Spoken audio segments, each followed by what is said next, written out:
Welcome to another episode in the District 6 Museum Vuselela Ons Leser podcast series.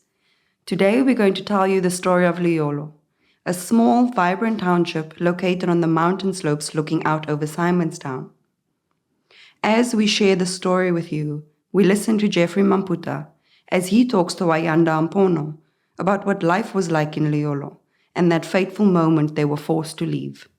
It was a small village. Luyolo was a small village where I was born, next to the mountain, next to an area now known as Tiebie Valley, on the other side of Tiebie Valley, just above the oil factory, where people in Gugulethu used to use some fat called Ititu. That was Tiebie. That the factory was marine oil.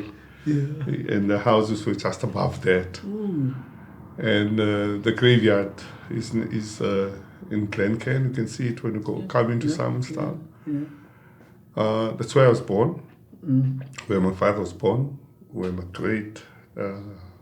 grandfather and my great-grandfathers were born. The history of Luyolo goes back generations. Established in 1896, Luyolo's first residents were laborers. They were dockyard workers, railway workers, and municipal workers. Originally, the community consisted largely of young single men. But it wasn't long before they got married and had children, before the community started to grow. Over the generations, Luyolo grew into being a vibrant community with a distinct character, something that Geoffrey Mamputa remembers all too well. You know, whenever we look at the past, it was pleasant. The thing is, when you're all poor, you never know that we were poor. You know, walking calf-foot, because everybody walks calf-foot.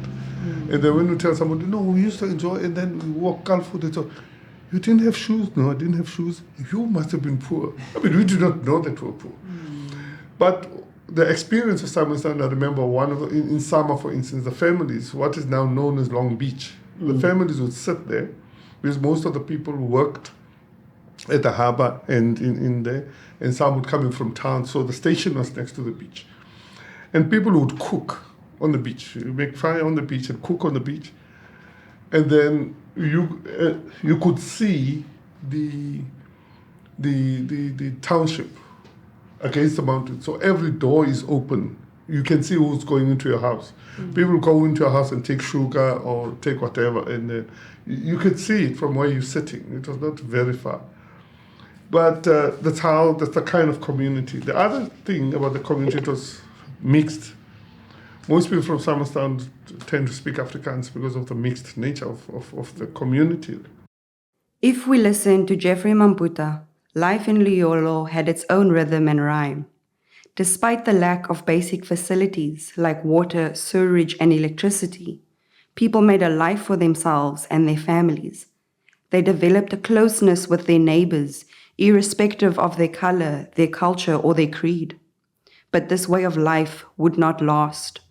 In July 1965, community members received a letter informing them that they were to be moved to Gugulethu, a newly created township 48 kilometers away from all that was familiar to them. One of the reasons that people don't hear much about the forced removal, that entire community was moved in one weekend. Remember what happened was that after the declaration of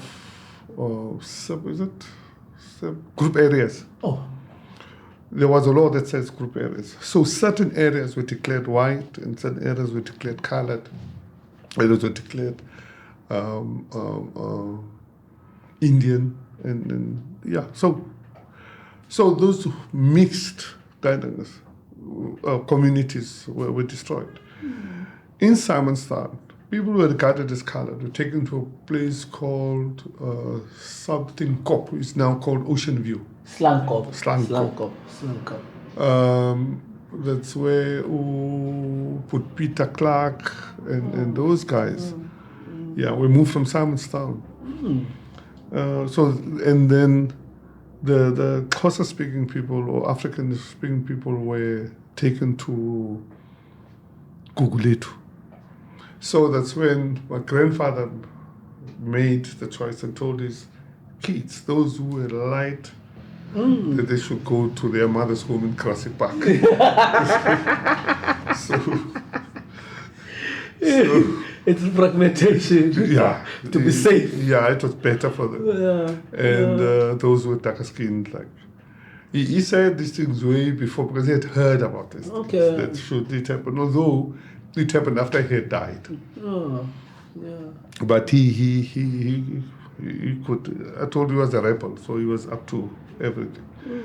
So that's how the families were split. And I remember these trucks would come, and as kids, we teach on the truck, you know. Then it comes, drops a family here, and then comes back. We come back in the truck. So it was fun. Not knowing that when my family came here, that it was permanent.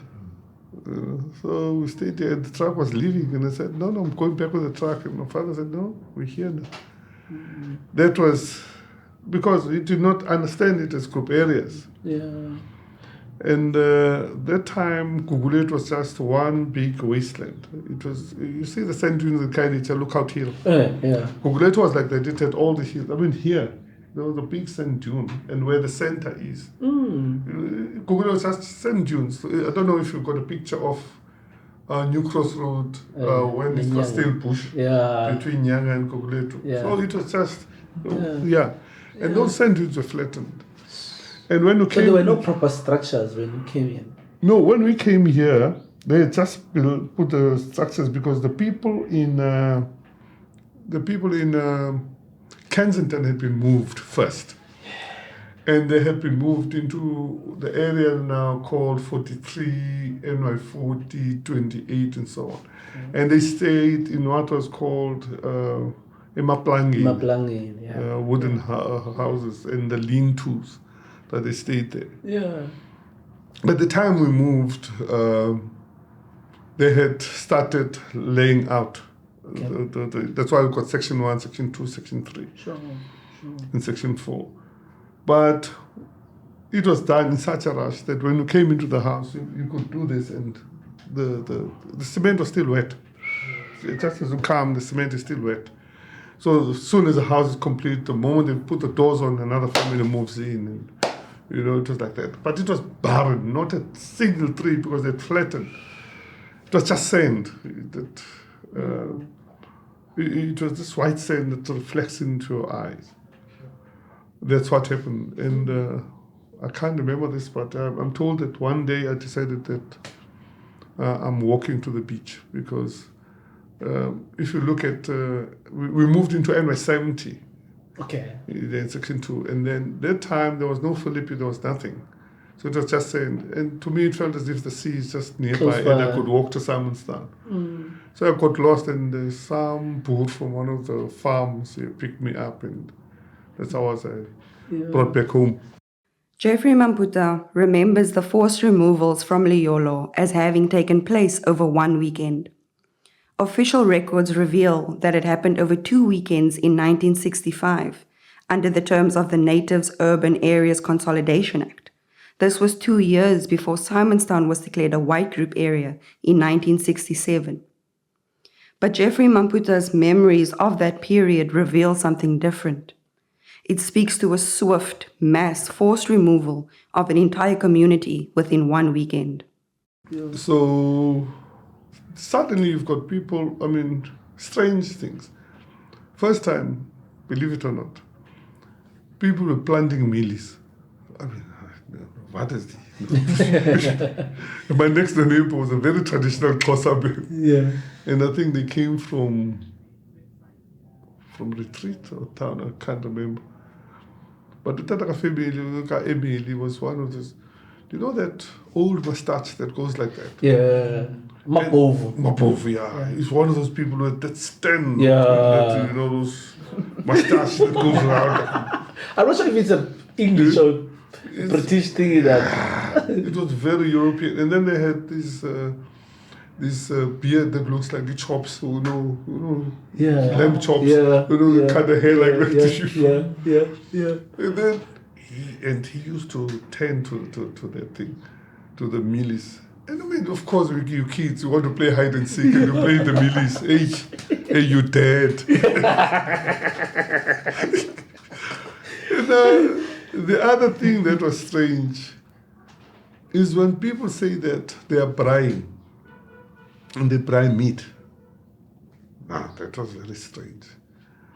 Meat in Summerstown is something that we eat on either on a Sunday or when there's a wedding or something like that. When you braai, you braai snoek, you braai fish. We grew up doing the braai is fish. Yeah. And here people were saying, why do you braai fish? You won't find fish. It's really, it was difficult to find fish. So it was all those cultural things. And then the next thing, it was the language. You could speak Xhosa, but not deep enough. And people were using words that so you end up being called Amalaw. Sure. You know, in a very derogatory sense. Because we spoke a Xhosa that was broken in a way. Yeah. And then you could see even the sense of dress. Simonstown was a English enclave in a lot of ways. Yeah, very. And so you'd see my father and my uncles and people from there, they wear white ducks, those white shoes. And the white pants and what was called a glad neck, the shirt that's opened, glad neck, And they played tennis and nobody plays tennis. They didn't play soccer, it was tennis or rugby or cricket in Simonstown because the teams were mixed. So there was this kind of cultural differences, and as much as you speak Xhosa with the next person, but there's certain things that they do not understand and you do not understand. So it was a shock as a kid, and then for a child it made you very self-conscious. Life in Gugulethu was different. It was an adjustment, to say the least. Not only did Geoffrey Mamputa and others like him have to adjust to a new physical environment, they had to learn how to engage with new people. And with that came new cultures, new food, new languages, and new sports. They had to come together to build a new community, a community that to this day is starkly different to what they knew in Luyolo. I'm Lisa Hendricks, and you're listening to another episode in the District 6 Museum Vusalela Ons Luister podcast series. No matter where we are here. The audio snippets used in this podcast are taken from the District 6 Museum archive. The stories produced through this podcast series and the opinions and statements that may be contained herein do not reflect those of the District 6 Museum, but rather the individuals hosted within this series. This program is funded by the Mellon Foundation.